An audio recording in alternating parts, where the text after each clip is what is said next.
You must tell me all your secrets.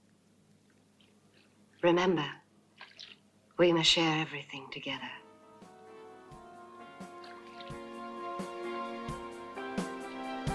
Everything.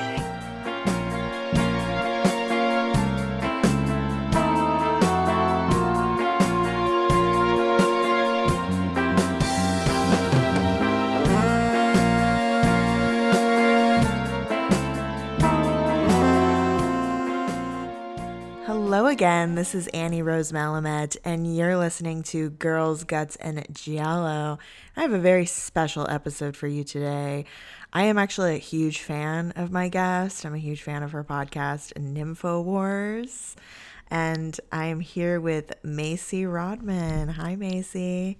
Woo! Hey, everybody. And Macy, I know a lot of my patrons are also huge fans of Nymphowars, but if you could introduce yourself, who you are, what you do, what you're about. My name is Macy Rodman. I guess I'm primarily a musician, but I also have a podcast called Nymphowars that is like an absurdist comedy podcast. Cover a lot of ground topic-wise. And yeah, I do kind of a little bit of everything, but those are my main two gigs. I'm a huge fan of your music, huge fan of your podcast. I was thrilled that you agreed to be on to talk about this. I don't even know what adjective to use for this movie, for Blonde, the new Netflix movie. Yeah. And so Twitter has been abuzz about this film. I knew that it was coming out. It's a 3-hour epic directed by Andrew Dominik, who also directed such movies as The Assassination of Jesse James. And it stars Ana de Armas, and it is a 3-hour epic about the fictionalized life and times of Marilyn Monroe, based on the book Blonde by another kook, Joyce Carol Oates. That book came out in 1999. And I've read the book, but Macy, it's my understanding that you haven't read it. I have not read it. I actually don't think that I've read anything by Joyce Carol Oates. I kind of know her mostly as like a Twitter reply guy these days. Yeah, I mean, for those of you who are fortunate enough not to know about this, Joyce Carol Oates is an epic shit poster. Last year, she posted like a house decorated for Halloween, and she tweeted that people who decorate for Halloween, they simply they must not understand grief and how horrible it is to see a dead loved one mocked in a Halloween display through the image of a ghost or something. I don't know. It was crazy. Those are bold words coming from the writer of Blonde. I know exactly. That is like maybe the most like brutal imagery that one could conjure. But okay, a skeleton. Exactly, a fake skeleton, like in a haunted house. That's not okay, but defacing a real person is completely fine. Yeah, she basically built a haunted house on the dead body of Marilyn Monroe. Like, yeah, you know, right. Yes, it's. I mean, I've read the book. You know, there's a lot of parts of it that are great, and a lot of it that is just Joyce Carol Oates being Joyce Carol Oates. I mean, I always, distastefully joke that Joyce Carol Oates is like obsessed with rape. Like every single book I've read of hers is just graphic in the details of rape, or it hinges on rape in some way. It's a lot. And if you're going to read a Joyce Carol Oates book, that's kind of part of it. Beware. Beware. Yeah, exactly. And there's a lot to like in this book, but then there's she's a great writer. Like, she has a mastery of her craft, but what she chooses to use it for is questionable. So there is a book called The Many Lives of Marilyn Monroe by Sarah Churchwell that basically... Oh, yes. This shed a lot of light for me.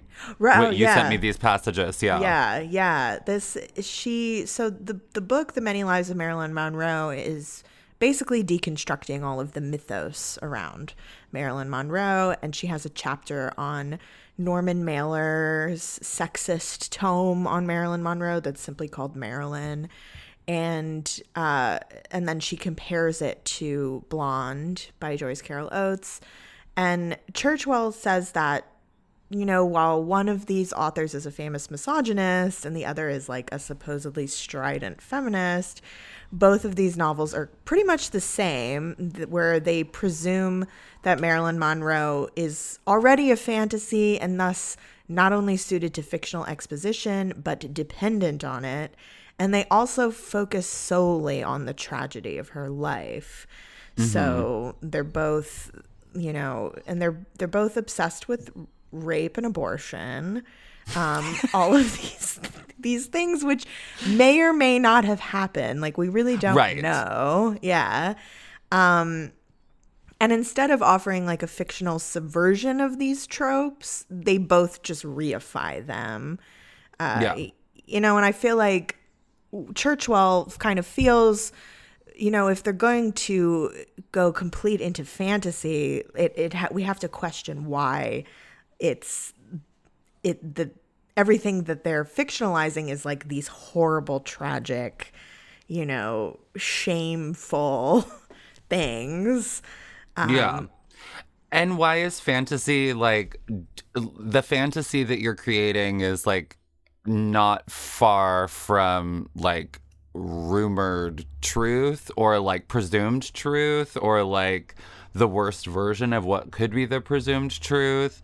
It's like you could have like an alien, you could have her head get cut off and then she comes back to life. Anything could happen, She could be Batman. Like, why is it just that she gets raped and like forced into abortions and constantly? For 3 hours. Little Red Riding Hood like led into like substance abuse. Like, yeah, that was my main takeaway from the movie was like she just is kind of stumbling through all of these things and there's no drive for this character. It's just like pushed into a rape, pushed into an abortion, pushed into these movies that she doesn't really want to do. It's like, yeah, and the book is much the same. In interviews, Oates referred to Marilyn as like a lost girl, and she was clearly very only interested in the tragedy of her life. She also said, that her sexuality kind of imprisoned her, and yeah, I mean it imprisoned her, but as is the case for like all women living under patriarchy, it's also a source of financial freedom. Right. And this is when I sort of feel like, as a former sex worker, I feel like there's just like a clear delineation between like those of us who know what that's like and those of us who don't. Yes. And in my like initial viewing of the movie, I was like, this is very, because I didn't really know much about the novel. I was like, this is a very like guy man like take on like a troubled woman's story and like what you would presume to happen. But it's actually just like, it has nothing to do with gender, this take. It's like just someone who's like kind of a voyeur and imagining what someone would be like that has this life that is affected by sexuality, or someone that flaunts sexuality, someone that like can't imagine that or like can't imagine it in that way, thinks, oh, must have been a sexual violence in their past, must be childhood molestation or something. It's like, if you haven't lived that, you're imagining you have to create this fantasy because you simply can't imagine it, you know? Yeah, it becomes very lurid, whereas like for those of us who have experienced like molestation or hypersexualization, it's actually quite mundane. It's like Yes. it's not the lurid fantasy. It's almost like a fantasy. It's like tragedy porn or whatever you want to call it. Right. And Oates at the time, like when it came out, she really insisted that this is a work of fiction and should be read solely as that and not a biography, which, kind of impossible in some ways. Yeah. And she kind of railed against at the time, like the literalism of the critics, but the novel itself plays with that, switching between real and imagined. So, for example, some of the characters have their real names, like Norma Jean or John Huston, and others have abbreviations, like Mr. Z, the rapist in the beginning, is Daryl F. Zanuck. And some of them are renamed outright, like Marilyn Monroe's first husband, who's not in the movie. James Darty becomes Bucky Glazer. And then some of them are just archetypes, like Joe DiMaggio is the ex-athlete and Arthur Miller is the playwright. So she plays with that herself. So it feels a little disingenuous to say that it's complete fabrication or that people are being too literal when she herself is sort of introducing that into the conversation. Yeah, and I can see that being an interesting exercise if there's someone that we don't really know about, filling in the gaps. But yeah, there is a lot that we know about Marilyn Monroe. In the Andrew Dominik interview that you sent me, I can't remember who was speaking with him. Christina Newland. And it was for the Venice Festival, I think. She was like, well, why is none of her like creating her own film studio or her like advocating for Ella Fitzgerald to like get more work in any of these truths that are getting mixed up with the fiction? And Andrew Dominik was just basically like, I don't care about that. Like, I just want to see her like get the shit beat out of her. I mean, that's basically what he said. He's like, that's not what it's about. Like, it's about the fact that this person killed herself, and it's like, first of all, that's not confirmed? I don't think. Like, she could have just accidentally OD'd. And which happens all the time. It's not especially that crazy. Back then when there wasn't as much knowledge about drug use as we have now. It's so easy to happen. Exactly. It's not. We don't actually know if she set out to end her own life. So it even, and of course, like you could argue like, well, whether she tried to or not, she did, which like, yes, but I do feel like there is a difference between someone sitting down and saying like, I am going to commit suicide, and then like the passive suicidality that happens when people are struggling. And to just come from that place immediately, and that's what we're moving towards here, and everything in her life is pointing to why that happened. I mean, first of all, like, it's not linear like that in real life. It's just not. And, it's already coming from like a very strange assumption about even how suicide functions. So and then, there's Oates kind of, she just picks and chooses like love affairs to focus on, or, tragic things that might have happened. And Sarah Churchwell says, while it might be convenient to protest that in writing fiction they are permitted poetic license, in the case of Marilyn, this is disingenuous because the central question about the myth of Marilyn Monroe is precisely the question of where fiction and fact begins. Yeah, true. That's the whole thing. And she also says that Oates and Mailer choose to claim the right of the novelist most often to invent moments that are related to shame and degradation, especially around sex. There's a presumption in the novel and in the film that Marilyn was a naive victim, mired in sexual shame. And a lot of if we are to sort of go with all of the accounts from her supposed former lovers, like, the woman loved sex. So it's, it's one way to look at it. There's that threesome relationship in the book and in the film, which cracks me up. It's so crazy. Like, what is that dynamic? It's like two gay guys, but they're not really gay, but like, and she's just kind of like, I don't even know how she ended up there. Like, and they're like, it's just cliche on top of cliche. It's like the Charlie Chapman son character is like, it's like people always think that it's a blessing to be the son of a famous person, but it's actually a prison. Yeah, exactly. It's so get out of here. It's like bashing you over the head with the entire metaphor of the movie. Yeah. And I mean, obviously, like, this isn't a real relationship. Like, this did not happen in real life. There's, it could have, but there's one mention of such a thing in all of the accounts of Monroe. In the book Goddess, The Secret Lives of Marilyn Monroe, Anthony Summers says that she had a brief affair with Chaplin Jr. in 1947 and with Edward G. Robinson Jr. in 1953.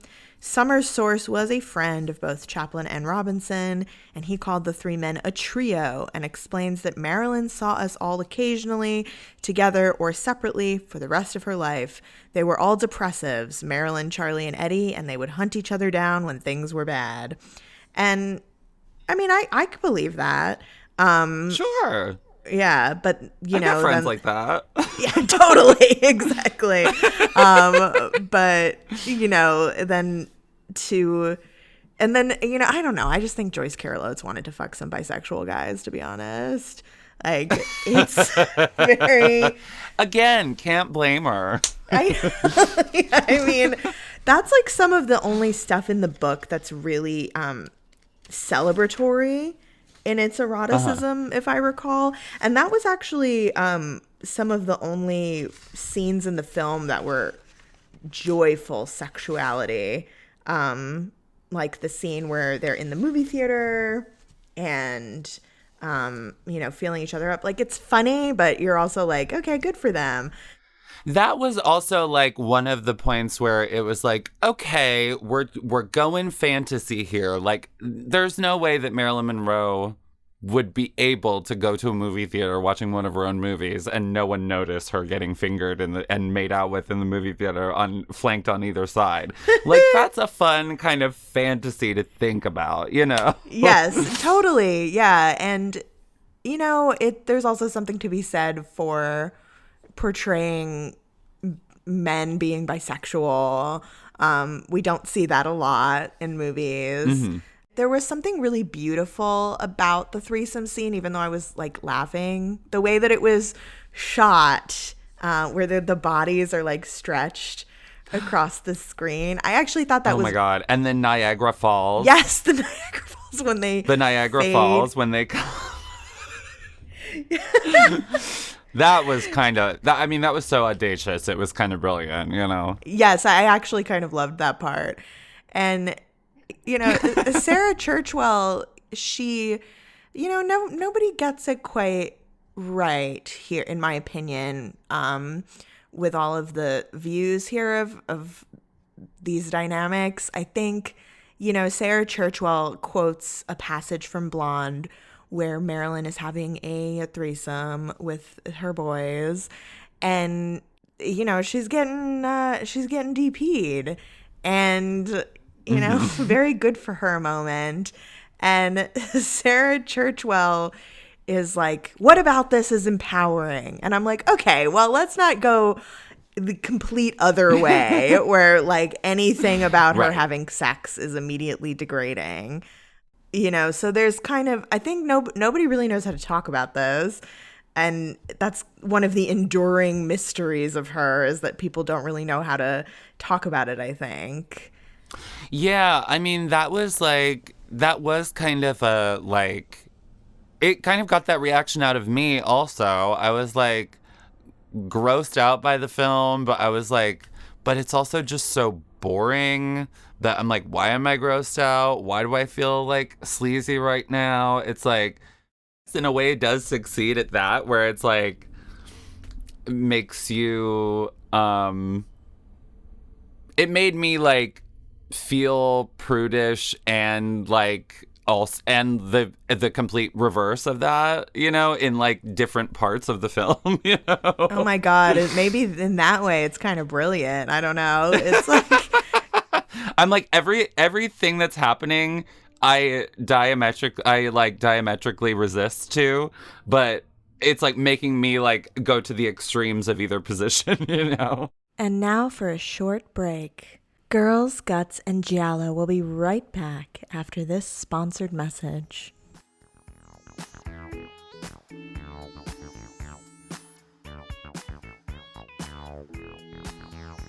The sex life of this starlet might be supposedly tragic, but that doesn't mean yours has to be. Whether you're playing by yourself or with a partner, Spectrum Boutique has everything you need to keep your waterfall drenching the sheets. Spectrum Boutique is a sex toy shop that takes a no-nonsense, sex-positive approach to sex toys and sex education. They only carry toys that are made from body-friendly materials with anatomy and pleasure in mind, and take a non-gendered approach to categorize their sex toys. Spectrum Boutique carries everything from confetti-colored dildos to baldos, aka dildos for your balls. Why diddle yourself or jack off with hands when there are vegetable-shaped vagildos? I know listeners of this podcast will appreciate the absurd joy of getting railed with silicone asparagus. And you can jizz and squirt with peace of mind, because their selection of toys and lube are innovative and body safe. There's even a filter that lets you sort toys by girth and length, so your eyes don't end up bigger than your hole, if you know what I mean. I hate when that happens. But maybe your hole is already a veteran, and you want to try out those huge, gigantic dildos you've always dreamed of. Well, you can get your nut while earning points towards discounts and free gifts, because Spectrum have just launched their loyalty rewards program. Use code GIRLSGUTSGIALLO for 10% off your purchase at SpectrumBoutique.com. That's GirlsGutsGiallo, just like the name of the podcast, for 10% off at SpectrumBoutique.com. And follow them at Shop Spectrum Boutique on Instagram and Shop Spectrum on Twitter. Your hole will thank you.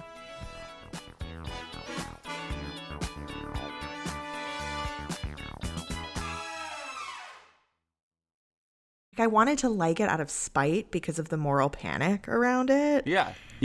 I really did. And, I know that we're both like lovers of extreme cinema, and it's very often very misunderstood, kind of like turfy, adjacent feminists are kind of deride these films. And I always, am so separate from that Right. It's almost like kind of novel for me to watch something and be like, okay, this is actually too misogynist for me.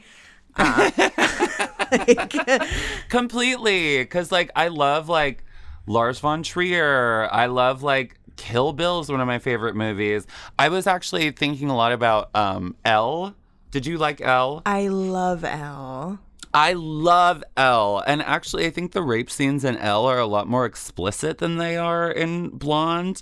But they like further the plot. And I think the actual interest in the actual events of a rape is more holistic than this kind of just like vague suggestion of a rape with like some disgusting squish sounds. You know, it's like to examine the point of violation is like way more interesting than to just be like, she was raped and then she killed herself, you know? Yeah, like, I completely agree. And in Elle, the rape, you know, kind of gets the gravity that it deserves.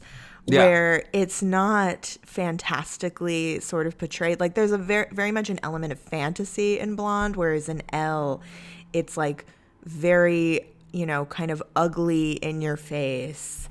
This is what happens during an event real like time. this. Yeah, real time. And it's almost, it's such a horrible departure from the everyday realities of your life. And yet at the same time, the mundanity of it persists. Even through how horrible this is, like, you know, when Isabelle Huppert will see just certain objects that remind her of the moment where she was raped, and, you know, she's back there in that headspace where she's like staring at an object during this assault, which is exactly what that experience is actually like. You know, the life still goes on around you. And in this one, life is like suspended in this moment of this like fantastical sequence. I mean, the beginning where she gets her first movie part through getting like just essentially bent over and raped like immediately by Mr. Z. You know, and in the book, I feel like this is a very important distinction. In the book, Mailer and Oates, they both talk about this supposed incident, and in various points, they both emphasize that these violations are anal violations. So right. They just changed it to, you know, plain old ambiguous rape in the movie. So I guess that was a step too far for them. But well, I don't know. Apparently, a ton was cut from yeah, the we don't Dominik know. version. Yeah, so maybe we got an asshole cam in the extended cut. You know, you never know. Yeah, there was a vagina cam. The vulva cam was also just like, I'm like, in any other movie, like if you were to write a movie about a fictional character, when would it be appropriate to just have a vulva cam? Like, I don't think that or birth canal cam. I don't think that would make it interesting in any other thing. And I don't think it was interesting in this. It was kind of shocking and titillating, but I don't think that would fly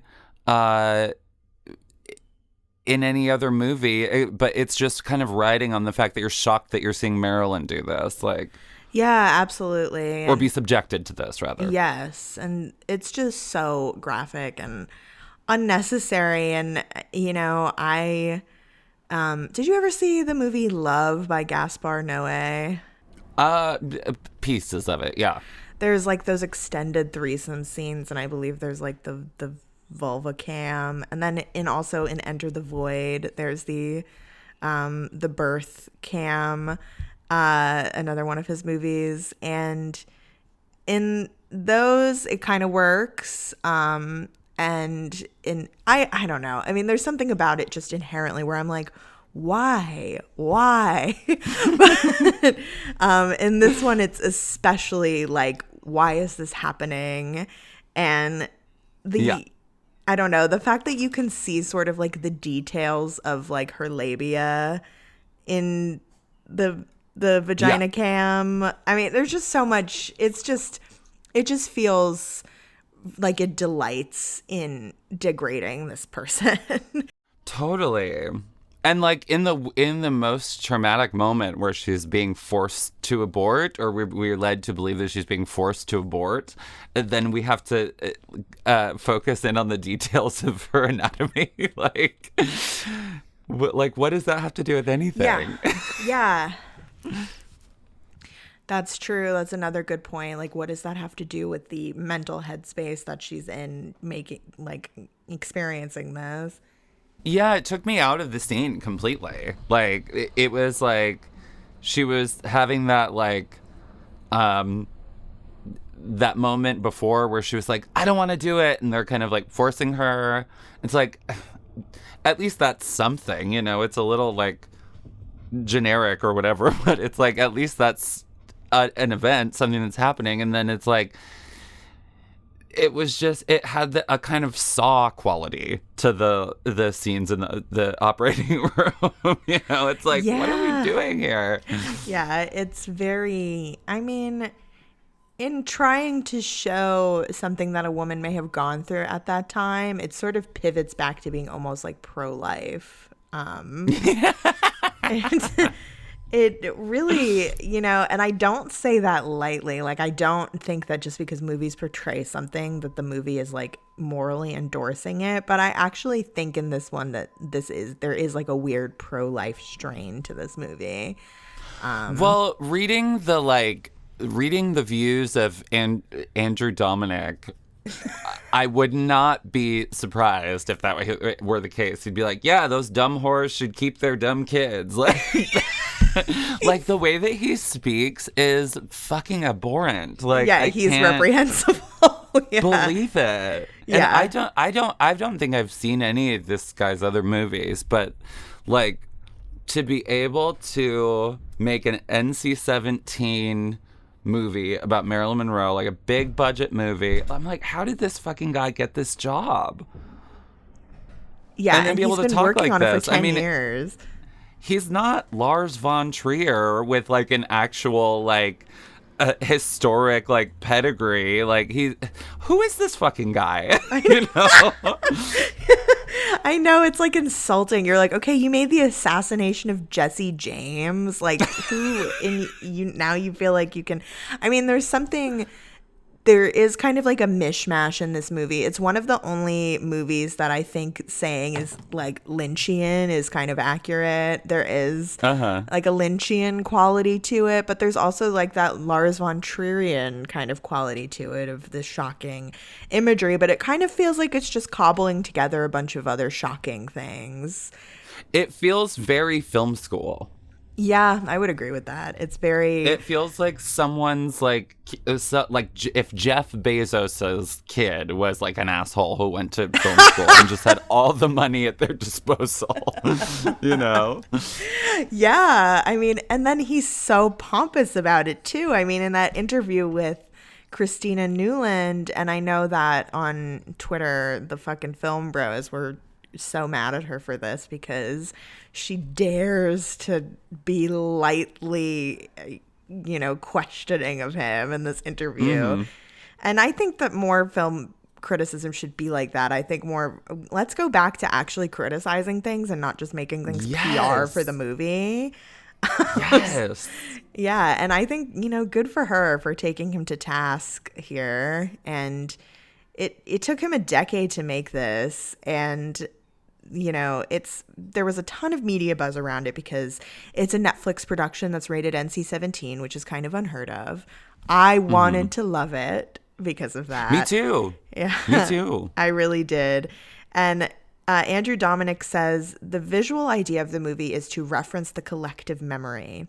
It's a weird deja vu, but the meaning of the images is different. So the image of her and Arthur Miller at the window is a romantic image, but in the film, it's kind of ugly. She's trapped in our memory of her and trying to break out of it. It's a movie about the unconscious, and we only know as much as she does because she's essentially living an unexamined life. I think that in some ways the film, there's like a kernel of something there. Sure. Like there's in some ways the film, I think the way that the film recreates the photographs of her is really beautiful. That was really cool. Yeah. That was cool. That was the best part to me. That was actually something that kept me watching, was just how visually beautiful the film was. And I get what he's saying there. You know, she only really exists now in these images we have of her. I guess I just feel like that's so overexplored about her already. Yeah. That's kind of all people make about her. And I would actually like to see, I think I would like to see something else at this point. He also said, I think Marilyn was a guy's girl. I don't think she was a woman who had a lot of female friends. Insane. What an insane assumption. But I think she was a woman who didn't have a lot of friends. There is a sense that we want to reinvent her according to today's political concerns. But she was a person who was extraordinarily self-destructive. Literally patently untrue. Like, she had really close relationships with other women, like her acting teachers, and she apparently had affairs with a bunch of women, which, you know, if we can't verify any of the rape and abortion, I don't know why we can't explore any of this either. Like, we can't verify this either. So, you know, why not all of the supposed lesbianism? There's so much there in her book, Marilyn Monroe, his book, Marilyn Monroe, My Little Secret by Tony Jerris. He kind of recounts that he meets this woman, Jane Lawrence, in her old age, who tells him her story about how she had a sexual relationship with Marilyn. She was the daughter of an RKO executive at 12 years old. Marilyn asked her to help run her fan club at the studio, and she said that she had sex with Marilyn at 15, and this relationship was sexual on and off until Marilyn's death. So I feel like if we're going to explore some of the really complex stuff around this character, we can actually explore, there's so much more that we can go into. And maybe even, you know, some of the more unsavory aspects of her as having some kind of predation going on. I mean, now that's a movie. Exactly. Exactly. Because we always think of her as a victim. And in this case, I mean, even though in the book, Jane Lawrence is very, like, kind of, you know, it's a good memory for her. It's... You know, there's so much there. There's so much to say there. And I feel like, obviously, we can't verify any of this, but we can't verify anything in the Andrew Dominik movie either. So... Well, one of the, I forget which reading it was that you sent me, but the one where it's from the Feud book, where they're talking about Joan Crawford and hers alleged meeting. Yes. That was, like, so juicy. So juicy. Like, very, like, all about Eve, very showgirls, very fan fiction, but, like, I can see it, you know? Like, not terrible fan fiction. Yeah, all these books written by these old queens, too. I mean, like Tony Jerris, and then Shaun Considine, who wrote the book that the Feud, the TV show Feud is based on, that passage comes from. These are all, like, these old, like, Hollywood queens. And they write these wonderful, salacious things. We have no idea if they're true or not, but I choose to believe them. Like, Joan Crawford was said to have sex with Marilyn, and some say that Joan made a pass and was rebuffed, and that's why she would kind of badmouth Marilyn in the press. And others say... I love that. I know, I'm obsessed. Because also Christina Crawford has been like, my mom was a lesbian. Yes, Christina Crawford has said that she would often walk in on Joan Crawford having affairs with women. Others say that Joan seduced Marilyn one afternoon, but Marilyn was off-put by Joan howling like a wolf when she came, which sounds hot to me. But I mean, that's amazing. That's a movie. That's a movie. Yeah, show me that. Maybe, like, if they did a hard turn into, like, raunchy comedy where she's like, oh, I can't fuck Joan anymore. She's the wolf woman, you know. Like, That's good. That's fantasy. Yeah, exactly. I want some of these fantasies. There's another incident where Brigitte Bardot said that they were both at a Royal Variety performance in London. They found themselves alone in the bathroom together, never met before. And Bardot said that Marilyn walked over to her, grabbed her, kissed her, and walked out. That's amazing. Wow. I know. And it's, there's so many stories of her bisexuality that I'm like, well, obviously it's true. I mean, also, of course, it's not like so far-fetched that like an eccentric intellectual artist would be queer.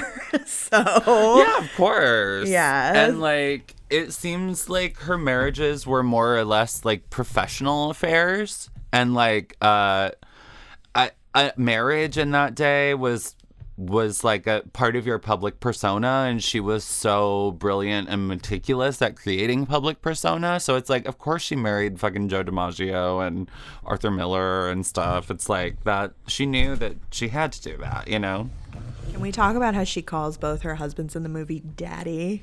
I wanted to kill myself. I felt like I was listening to Lana Del Rey. Like it was someone on Twitter so said it's wretched. a 3-hour Lana Del Rey music video. It is. It's so wretched. It's like it feels like a gay guy like telling me to listen to Red Scare over and over again. It's like that sounds like a fucking nightmare. It's really good. No, it's really good because of this and this and this. It's like I heard you in the first 5 minutes, but and then it's like when she starts pulling the daddy shit, I was just like, what are we doing here?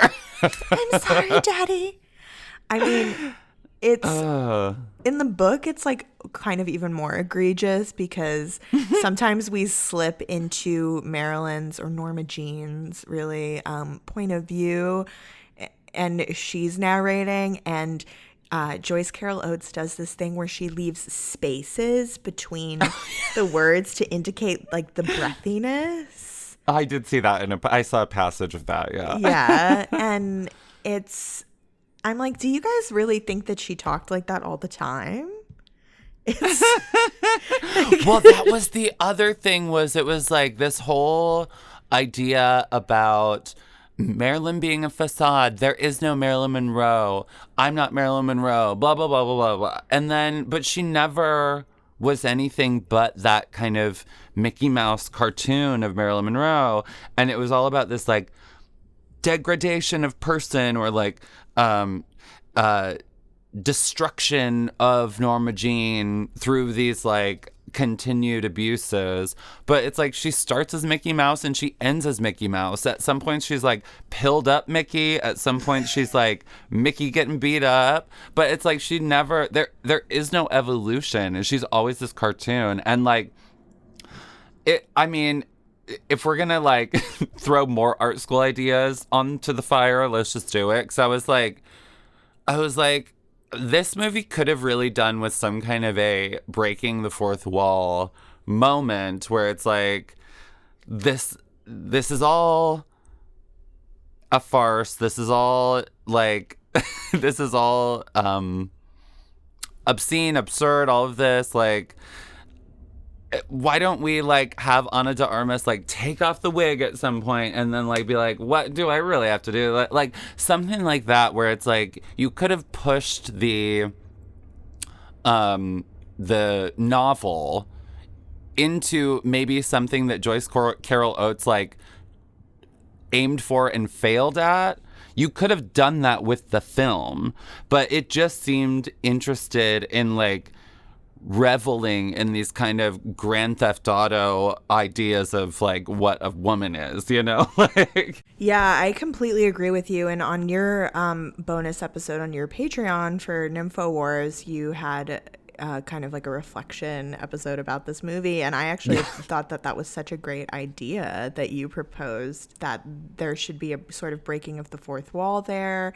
They're already they slightly are doing it. I mean, right. Ana de Armas has an accent. It's like she's obviously not Marilyn Monroe, which I just felt like because they didn't push that enough, it just was kind of distracting. Whereas if it was distracting, and it made her seem bad in the role. But I don't know if that's. I don't think it's her fault. I think it's like what she was given, you know? Yeah, I think I think her performance is one of the best things about the movie. Like, she really does give it her all, and she looks so much like her, and there's moments of real, like, wonderful acting chops here. But they don't, it's not enough. Like, the accent, like we're saying, it seems kind of unintentional because they don't push that enough. Like you said, some moment that's not in the book, if they could have put something in here to remind us that this is a fiction, like you're saying, she takes the wig off or something, or maybe like Todd Solondz style, like the actress changes throughout the movie. Yes. Or the Bob Dylan movie, I'm Not There. I think it's I'm Not There. Or where it's like Kate Blanchett is Bob Dylan. Yeah. I think that could have been compelling. I think I might have liked it more. Or like a scene where like she's playing both Jane Russell and Marilyn Monroe or something like that, like it would have been handled a lot better, I think, by a David Lynch or someone, or like even like Lars von Trier if he was in like Dogville mode or something. I was just thinking Dogville. I mean, that's one of those that is another like 3-hour exploration of the degradation of a woman, but it's really successful. I agree. I love Dogville. Yeah. And it's successful because it's constantly calling attention to the artifice, so it doesn't feel like a misogynist tome so much as like an exploration of degradation and exaltation in more of like an existential sense. Yes, the set, like, I mean, this is what we're talking about we wished was in Blonde. It's like the set gives it this space for you to think about the philosophical shit that's going on in the story rather than like focusing the spectacle on like of it. Yes, exactly. Yeah, I agree. I mean, in your podcast you mentioned Mother, which I know you're a big fan of that movie, which is I love Mother. Which is really I really don't like Mother, but I want to hear why Mother works for you, because this to me was like kind of Mother adjacent almost. The first like 20 minutes seemed like a sequel. Yeah, so what works about Mother for you versus this? I thought Mother was my favorite parts of Blonde are the beginning scenes where it's like kind of removed from time and space. They're in the weird house. They're like talking to each other in a strange way. It's like it's like hitting you over the head with this like poor backstory, like this like poverty storyline, this like mentally unwell mother storyline. But it's like, it's so strange that you're like, it's not harmful, and that was kind of what Mother felt like to me. It was like the idea of this house and they're not leaving the house, and it was framed kind of like a horror movie. And it was like, the plot was just like very mysterious, but you knew that we were working with these kind of like not exactly human people, or like it was structured like a typical thriller, but you could tell the whole time that it's not working on the same rules. And then at the end, it's revealed to be this kind of like gonzo crazy thing that it's been promising to be.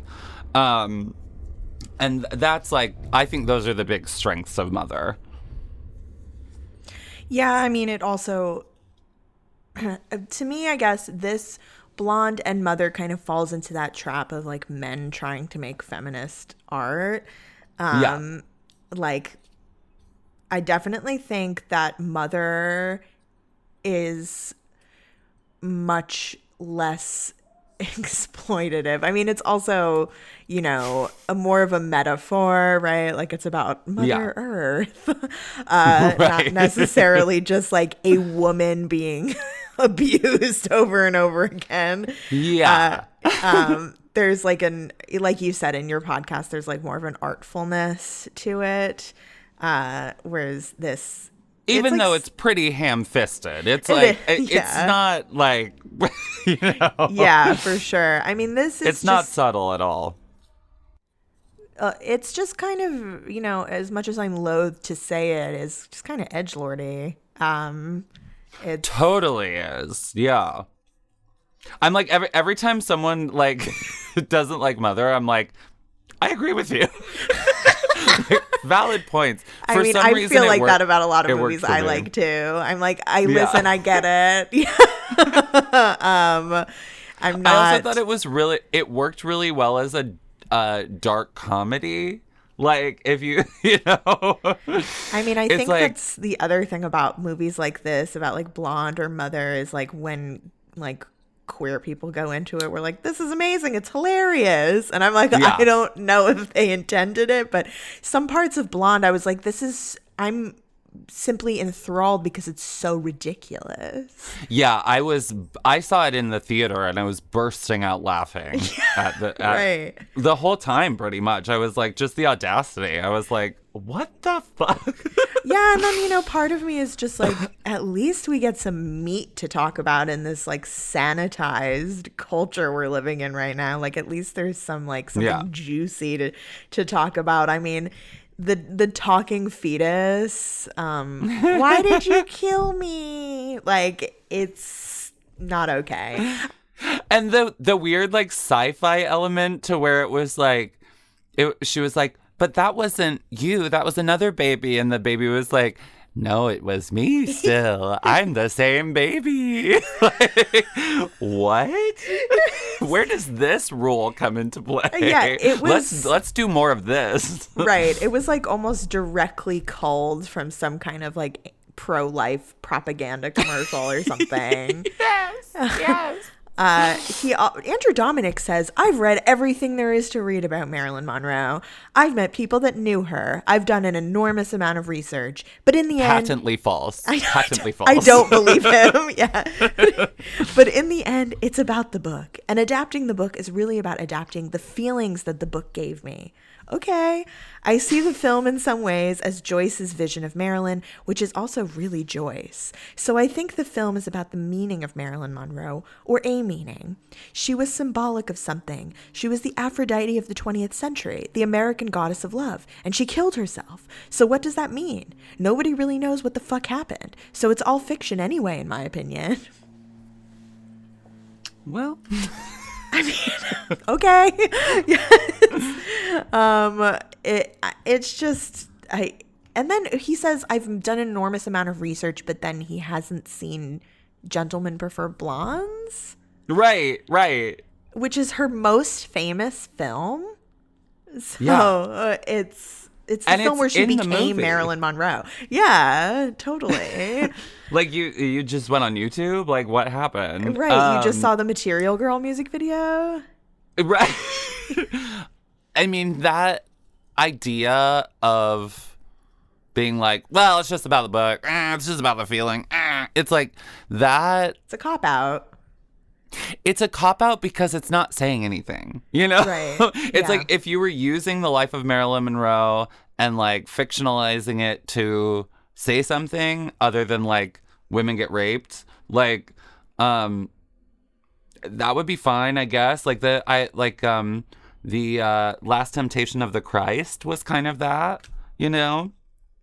Where it's like these fictionalized or embellished things happen, and it's, I don't know, to shed new light on something. But yeah, it was like, we were just getting Refrigerator Magnet Marilyn, but like the NC-17 version. You're absolutely right. I mean, Last Temptation of Christ is a great example because that's another very controversial movie. The Right. Catholic Church was very upset when that film came out. But the reason it works is one, because, you know, we actually don't know anything about Jesus Christ because, you know, there's not, like, Marilyn Monroe exists in the modern age. But and also because there's something new being said. There's nothing Yes. really new in this movie being said about her. So it's kind of just like well-tread ground almost. Yeah. Yeah. It's like, it's just an ode to everything that has been said about her or been rumored about her, falsely spouted about her, but like made in a weird, bad art school way. Yeah. And I mean, there's clearly, like, they clearly threw a lot of money at this movie. Like, there's sequences, like the sequence from 7 Year Itch where she's standing over the subway grate and there's just like the endless amount of men with the cameras taking I photographs actually of liked her. that. I did too. That was one of the scenes where I was like, this works for me. There, and you know, that was like, oh, maybe this is gonna take a turn and I'm gonna start really liking this movie. But it was that moment, the moment with the waterfall threesome, those are both great. The moments, any of the moments where there's like a recreation of the photographs and they're moving photographs, I think are successful. Yeah, when she's getting dressed. Yeah. That was really good. Yeah, or the photographs with Arthur Miller. I think Andrew Dominik, it does do what he says he wanted it to do, where it's like romantic, but there's a specter of something dark there. I think that was very successful. But I just don't think that Andrew Dominik likes women enough to make this movie. Yeah, totally. Was there any has Joyce Carol Oates like weighed in? She has not weighed in yet, but I'm waiting, and I'm kind of shocked. I know, right?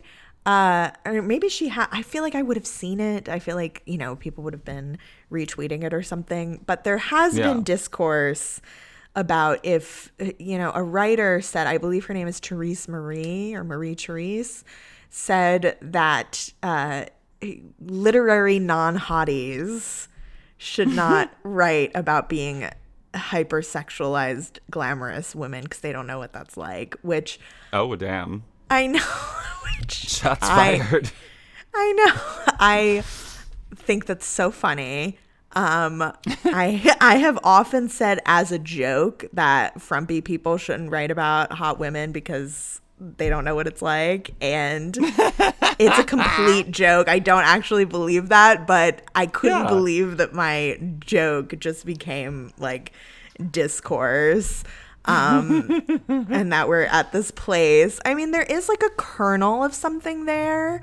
I think there is a certain kind of like turfy or swerfy, like typically white cis woman who is like so anti-femininity to the point of it being like sexist. That is definitely a thing. So, and I actually do think that Joyce Carol Oates might fall into this category based on how she's talked about Marilyn Monroe in interviews around this book.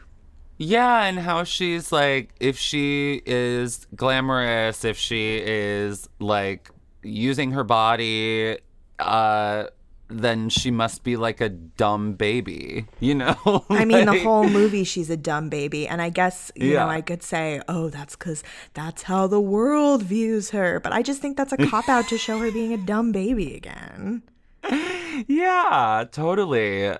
And like, in one of the passages you sent me, I really liked, I forget who it was, but somebody was talking about how she really loved to like swear and be obscene and be like shocking in conversation, and that tracks with someone who has the kind of persona that Marilyn did. I mean, even like in the few interviews, I'm not a super fan of Marilyn Monroe at all. I don't really like care about her.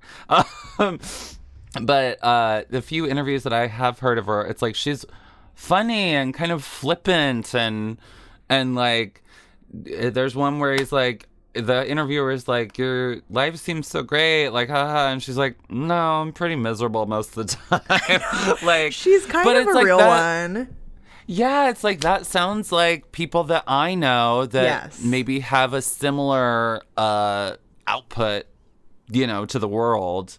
But interior, it's like they have a real grounded view of like how things work, how to interact with people, how sexuality works. Like, I don't know. It's like the view of her as like a dumb baby.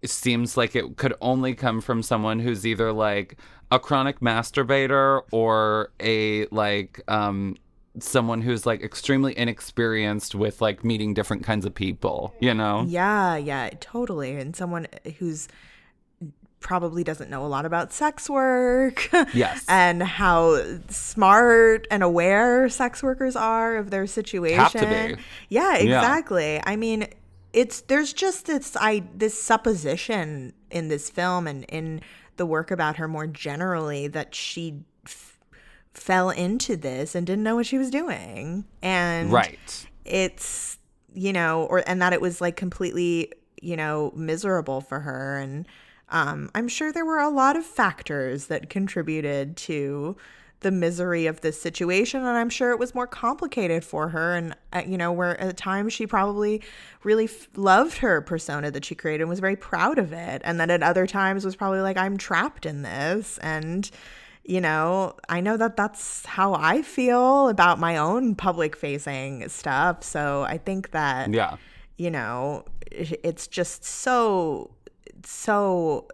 misogynist to just assume that this woman had no idea what she was doing. And I know what they were trying to accomplish, but I really do think that they reify that misogynist trope. And I have to think that too because of what Dominik says in this interview about women. Right. When he says, so when she sings Diamonds Are a Girl's Best Friend, it's like, is that sisterly advice? If you're going to fuck, make sure you get paid? Or is it just romanticized whoredom? What?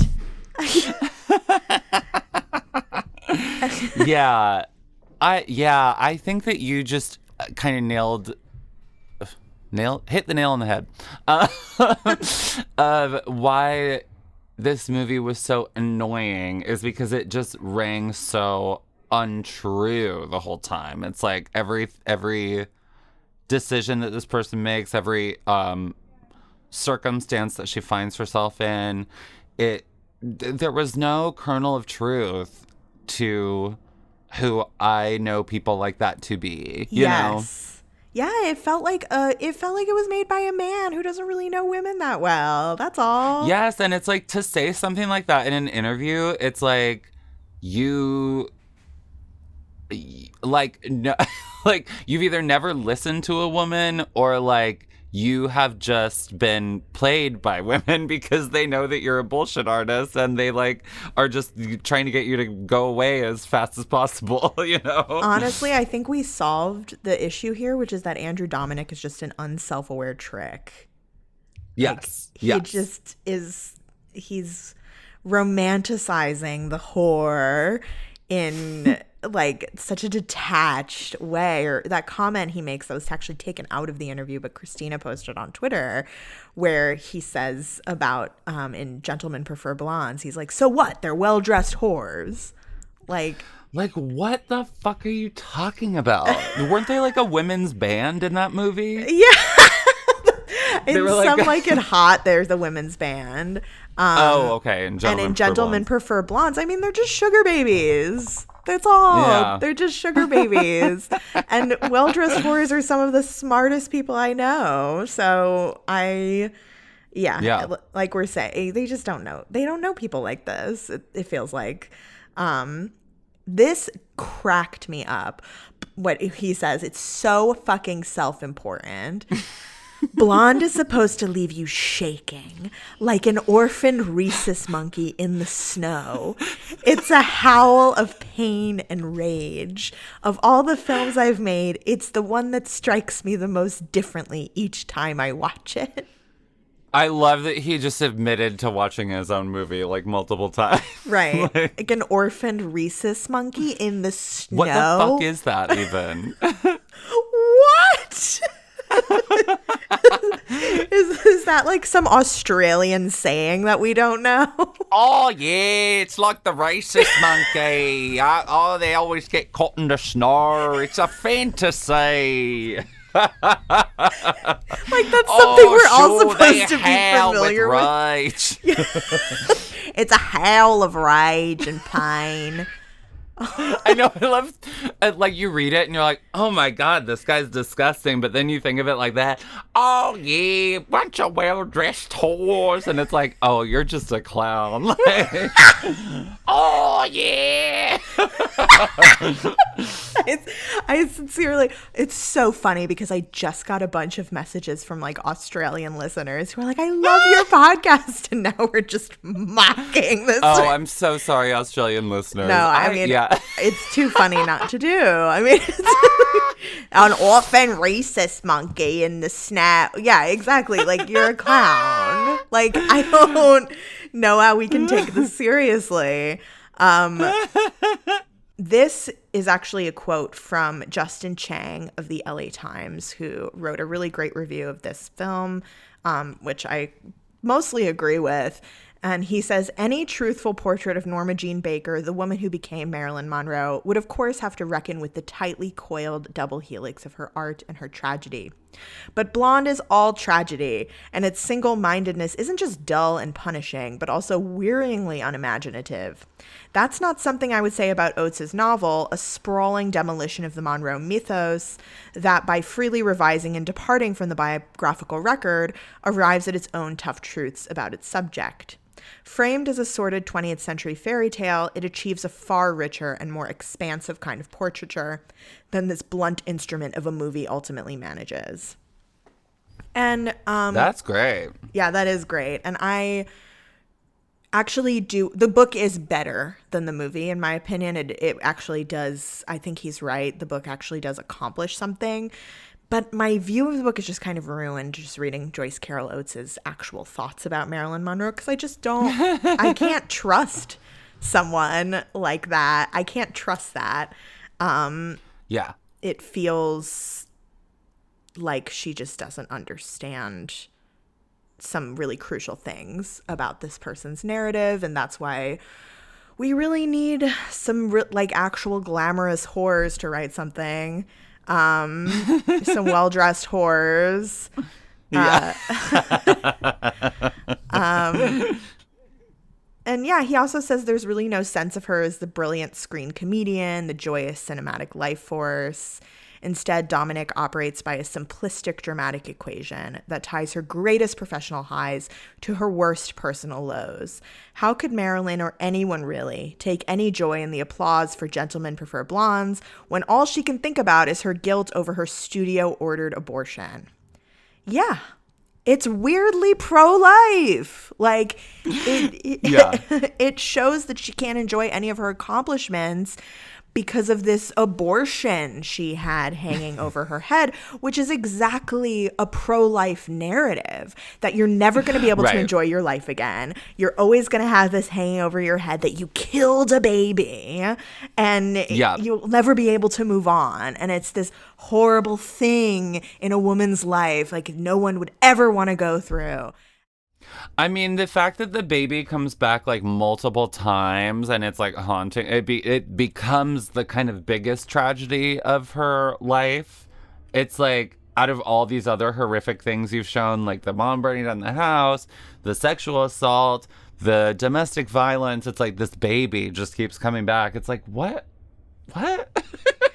Yeah, and with the mother, too, it feels kind of aggressively misogynist and very, like, demonizing of women with mental illness. I mean, there's no evidence that her mother was, she did have a fraught background, and she did experience abuse, and she did move from home to home. That's true. It's just complete poetic license. And in service of what, I guess, is my question. Like, right. What just does that to like add another brick. Yeah, it was just like, why do we need so many inciting incidents? Like, it's just bad writing, There's nothing to focus on. It's just like anything that you can think of that would give. It's like it felt like a Norman Bates background story, It felt like Bates Motel vibes, It's like, what is the point? I actually think that's a great point, because I think that this movie plays into, it's like more of a highbrow art version of something I actually really hate in media right now, which is like the overly tragic backstory. Yes. The backstory industrial complex, like the Jokerification of everybody. The Jokerification of everyone. Yeah, exactly. Yes. Like with stuff like Ratchet or Bates Motel. Yes. Like there has to be this extremely tragic, comically so, backstory to explain what happened. It's very linear. It's very like not artful to me. Yes, and that seems to be the thesis of this movie, is this like not artful arrow shot from mom burns house down, gets raped, gets forced to get an abortion into suicide, Yeah, exactly. And isn't what he says about where Christina is like, well, what about her civil rights activism, or that she started her own movie studio, or that she supposedly had a library of over 400 books. And Andrew Dominik is like, well, it's not about that. And it's like, isn't that just the essence of bigotry itself? Like, yeah, just taking your view of this marginalized person as a symbol of something and holding that up as some kind of universal deep truth. Like, that is the essence of the way that people reduce marginalized people to symbols of something. Completely. So I just feel like we're at this cultural moment, I don't know if you agree, where there's a lot of backlash right now against the Me Too movement. I just feel like we're kind of going, it's like the Red Scarification of discourse. Like, yeah, it's like it's everyone's sick of being too PC or whatever, and so everyone's just going full reactionary. That's exactly it. That's the perfect summary. Oh yeah, it feels like it's trying to take Me Too, like fears of Me Too, like I guess agreeing with Me Too, but take it to like a grotesque height, but it's like too late. And it's shit that everybody knows, It's like, if you're Hollywood a woman, has you already know predators. this. Exactly. Yeah. And that's like a big failure in having this guy do this story, is like, and I mean, it's like, whatever. It's like anybody can tell whatever fucking story they want. Like, people want to get mad that when people say like they were the wrong person to tell this story. But it's like, this is the problem. When people like Andrew Dominik try to tell the story of Marilyn Monroe, it's like, it just comes off as fucking phony and contrived and empty, People get mad at like, that it's like, people, I guess like Red Scare type people are like, get mad that everything has to be about diversity or like, some people can tell certain stories and some people can't tell other stories. But it's like, if this was made by a woman, it would be a completely different film. And I think it would be a lot more watchable film, or even someone who is empathetic to women. It doesn't even have to be a woman. It can be like just someone who's not like outwardly contemptful of women, idiotic. Yeah, contemptful. Yes, full of hatred against women. Absolutely, and that's going to come out in their work. And I think in reaction to a lot of the puritanical sort of like overly PC discourse, like you're right. I mean, there's a lot of backlash because, people will say like, oh, people who have experienced this should tell their own story, and then there's a lot of backlash against that. And I don't, I like a lot of stuff made by misogynist men. So I totally, I'm sympathetic to a lot of this, but like you just said, there would be a different tenor to this if it was made by a woman. And we just can't, like, when I was watching it, I just couldn't stop thinking about how Andrew Dominik made this and his comments about it.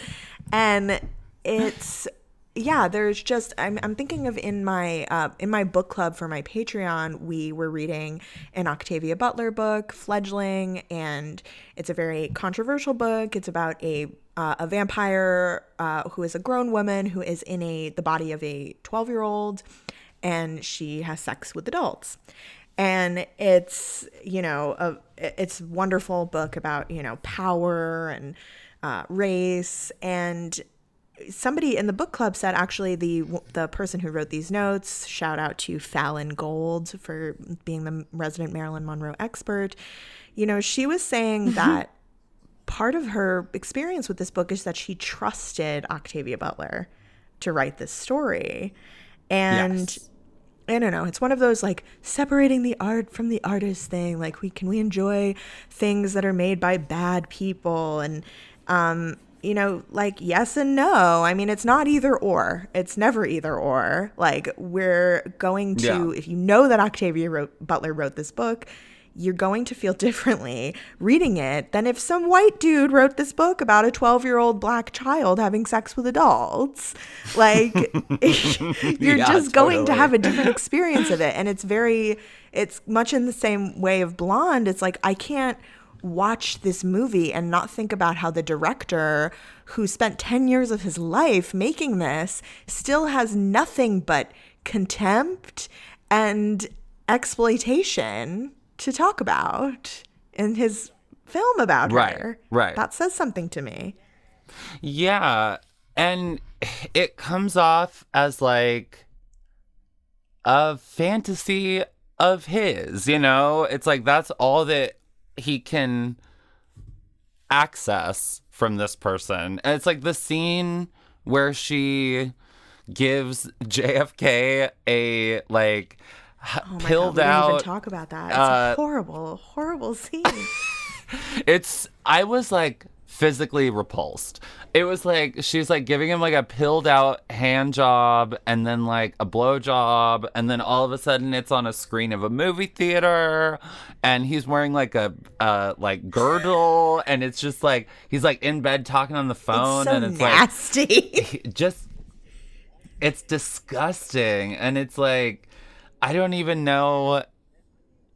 I mean, I guess at that point, at that point in the film, it's like the point was just to like shit on her, further like smear shit in this woman's face. It's like that was the goal of that scene, It's like there was no choice. She just literally stumbled into the room, was like pushed into the room, is like treated like furniture to this guy, and then like pushed onto a plane. Literally. Like, yeah, I mean, the extended blowjob scene where, I mean, it's definitely shot like pornography on purpose, I think. I mean, it's like this very POV shot of, you don't see the dick in her mouth, but you basically see everything but that, where, you see her mouthing blowjobs, and it's on this giant theater scene, like you said.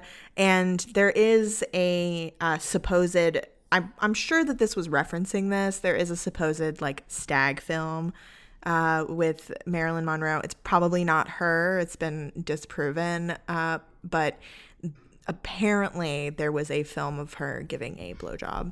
And I think it sold at an auction for like millions, but it's actually not her. And, That's interesting. Wait, not to me. JFK.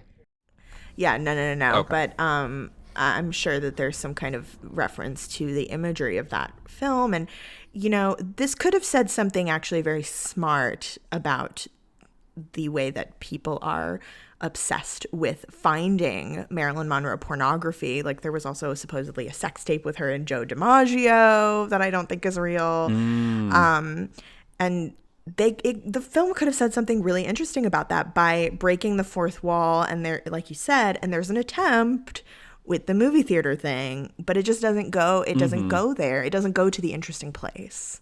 It's just the spectacle. Right. Yeah. If she had been like, people are always obsessed with like seeing me with a dick in my mouth, and like, why is that? So, it's like that could be like, it would be kind of hacky, but it's something, Yeah, or like the all of a sudden the blowjob is on a theater screen, but it's like in an auction or something. Yeah. Like something like you said, it would have been kind of hacky, but at least it would have been saying something. Well, it could have tied into the actual like interesting formal thing about this movie, which was the recreation of footage to recreate like a found stag film that ends up being fake, and then like maybe the actress switches. Like that would have been interesting, and then it becomes about like physical media and the buying and selling of physical media and what that means, and like the authenticity of that, and how that just has as much to do with the authenticity of the story. Like, now we're giving it too much credit by rewriting it. I mean, I was like, you just wrote a way better movie. Like, just off the top of your head. It's like, well, so much of this movie feels like bullet points. It's just not fleshed out. And the blackmail of her photos to Joe DiMaggio, like, what is that real? That No. is not real, but there was apparently, it was very scandalous when those came out, but instead of it being, she was actually a very, I don't know if empowering is the right word, but she was actually able to take control of her own narrative. Like, historically with that, she was just giving very like sort of cheeky comments about it. The studio wanted to cover it up, and she was like, no, I'm just going to talk about it, which is amazing. Yeah. And to do that at that time. And I mean, people still can't really do that. So she got in front of the press, and the press said, are you wearing anything in these photographs? And she just goes, well, I had the radio on. Or they said, do you have anything on in these photos? And she's like, I had the radio on. There's a great Lady Gaga unreleased song called Nothing On But the Radio. I bet that's what I'm it's so referencing. sure. Yeah. So exactly. There's so many moments that could have been chosen and that are just, it just becomes about Joe DiMaggio beating the shit out of her, which apparently he was actually very abusive. So that might be accurate. It's like, at least it's true, I guess. Yeah, exactly. But then that has no currency here, so why include it? You're so right. Like, what is... Yeah, what currency does any of the truth have here when you're insisting that it's not true? I'm like, make it Chicago or something. Like, make something interesting up. Yeah. That's just what I kept like... I was like, none of this is interesting. It's simply lurid. Like, it's just like masturbation material. I don't know. Yeah, and then of course there's the whole question of, I don't want to take more of your time, but just briefly, there's the whole question of like, is this even ethical to make? And I personally, there has been that quote going around where Marilyn Monroe was asked to do a Jean Harlow biopic, and that was one of her idols, and she turned it down. And, she said, I hope no one makes a movie like that about me when I'm dead. Oh, shit. It's like, oh, girl, there's been... She basically, like, gave us her will. Like, yeah. People are like, well, there's... wonder what it means. What could it mean? She's just so mysterious, It's hard to say what she actually would have wanted. She's speaking in riddles. I don't want it. How could we possibly understand what she meant? And of course, like there's been so many movies about her made. And I'm like kind of two minds where on the one hand, I'm like, this person is part of like the collective imagination, so it's unrealistic to say that no one's ever going to make a movie about her, or they shouldn't. Yeah. And on the other hand, she was a real person, and there are people that loved her. And it's almost kind of like with the Dahmer series, where I'm like, I feel like, though, if you're going to do this, at least make it good. That's all. I mean, the Dahmer one at least seems to be somewhat obsessive with, like, facts. And, like, recreating things exactly as they happened. Which it's like, I don't know if that's commendable, but, like, right. At least you have something to... Yeah. Yeah, at least you have something to grab onto. But... with this, it's like, why is it so boring? That was like, just forget everything that we've said so far. Why is it boring? It's so boring. Yeah, it's really drawn out. It didn't need to be 3 hours. No fucking way in hell. I mean, it might have been like at least kind of entertaining if it had kind of a wham, boom, flash, like, aspect to the pacing of it. But yeah, Jesus. I mean... when I watched it with my girlfriend, and she was really bored, and she was like, this is crap. I think I was less bored because I was on ketamine. So full disclosure, there were parts of it where I was like, wow, like really like K-holing. That's really smart, actually. Honestly, incriminating, but if you do ketamine and you're going to watch this movie, watch it on ketamine. You'll have a really good time.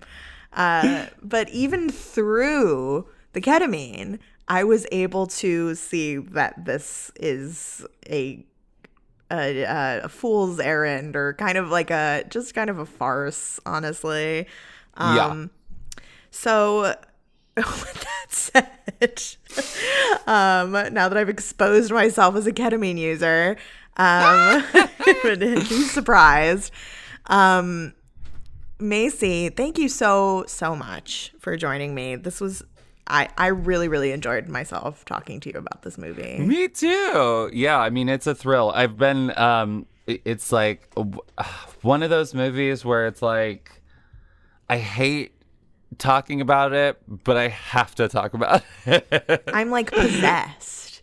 Like I know. Yeah, it's almost in that way, like I said, it's almost kind of thrilling that we have something controversial and sleazy to chew on, because that so rarely happens nowadays.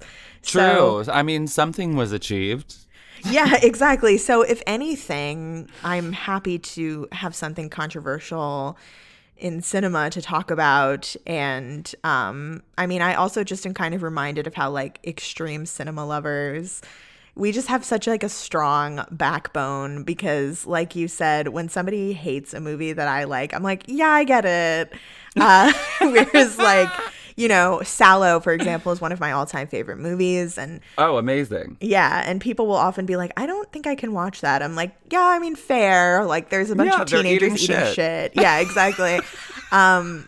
But then I think of like, and also being sexually abused. Exactly. Yeah. And then I think of like Marvel fans who like, you can't even say anything without getting attacked on the internet. And I'm like, wow, we just have like such a strong backbone. I can hate something and also like be really good friends with someone who loves it or whatever, because it creates these polarizing reactions, and I love that about it. Yeah, I mean, that's like why this kind of cinema is, that's what makes it interesting, is that it's like provocative, purposely provocative. And like there are movies that I think provoke something worthwhile, and other ones that are just simply provocative, like for the hell of it. Yeah. Yeah, to be provocative. Yeah, and it's like that's cool, but like I don't think that this is as like important as you think it is, you know? Well, and he kind of even says that in the interview. Like, he at once holds it up as this really lofty, important thing. And then in the same breath at the end of the interview, he's like, I mean, it's just a movie. Like, when he's like, when people who make movies think they're awfully important, but at the end of the day, it really is just a movie. And there's so many movies about her. And I was like, I mean, yeah, but it's kind of a cop-out, you know, considering, you know, you did make it, and it's 3 hours, and people spent a lot of money to make it. And you said this whole thing about the monkey. Yeah. Yeah, You said this whole thing exactly. about the monkey in the snow. Like, it means something to you. Exactly. That's also such a guy thing, is to be like, yeah, but you know, it's like, it's whatever. Like, Exactly. No, Okay, who cares? I see. I don't care about it. The suffering of women is just like, whatever to you. Got it. It's just a plot point. Yeah, it's this kind of like dismissive macho thing of like, you obviously care about this, and you're pretending to feel so blasé about it, and you clearly don't. Yes. Yeah. Yeah, it's very big dad energy. Yeah, big dad energy. Big daddy energy. And at the end, when she like dies and joins her daddy among the stars, I was like, give me a fucking break. Yeah, I mean, even that, it's like she should have been like walking and then like tried to like tap him on the shoulder, and then he like just is like a cardboard cutout or something. Yes. Oh my God, I would have died laughing. And then she like commits suicide again in heaven. Everybody follow Macy on social media, and please listen to Nymphowars. It's so fucking funny. I cannot emphasize enough. My girlfriend will often like walk into the room and I'm like crying laughing, and she's like, what the hell are you listening to? And it just consistently reduces me to tears. And thank you so much for joining me, Macy. Oh yes, anytime.